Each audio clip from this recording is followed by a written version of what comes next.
जय श्री राम भक्तों। सबसे शक्तिशाली महामंत्र जो भगवान ने इंसान को स्वयं देकर भेजा है।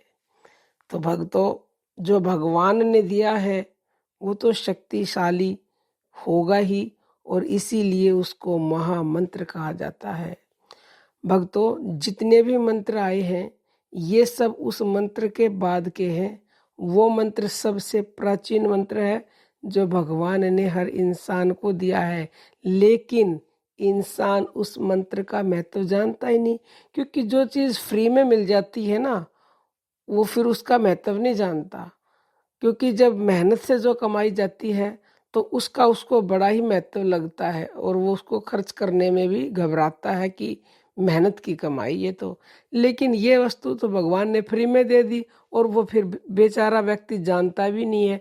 क्योंकि पैदा होते ही माया उसे टच करती है और वो माया के चक्कर में फंसकर सब भूल जाता है।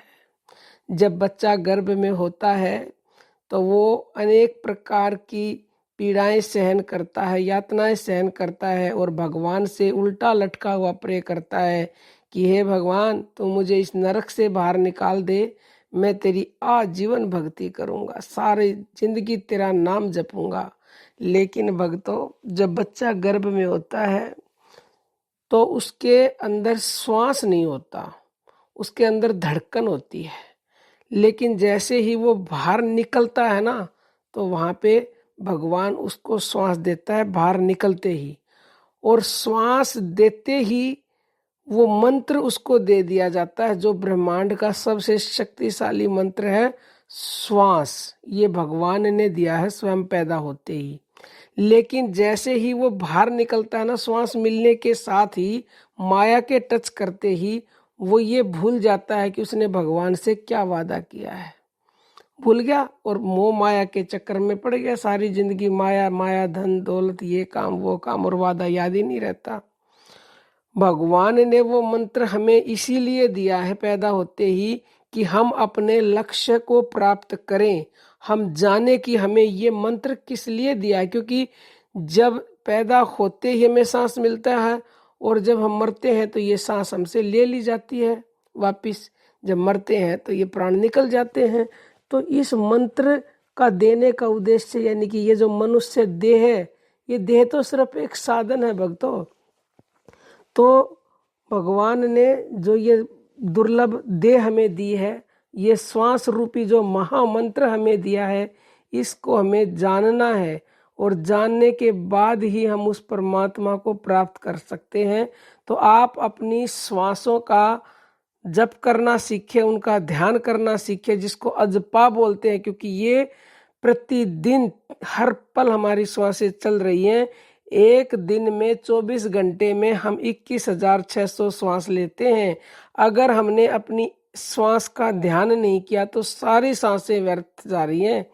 कि श्वास फुल सो जानिए जो हरि भजन में जाए, और श्वास यूं ही गए करी करी बहुत उपाय। तो बाकी की तो श्वासें व्यर्थ जा रही हैं, चाहे कितना ही उपाय कर लो, उनका कोई महत्व नहीं है। श्वास आपकी वही सफल है जो सिर्फ हरि भजन में लगती है।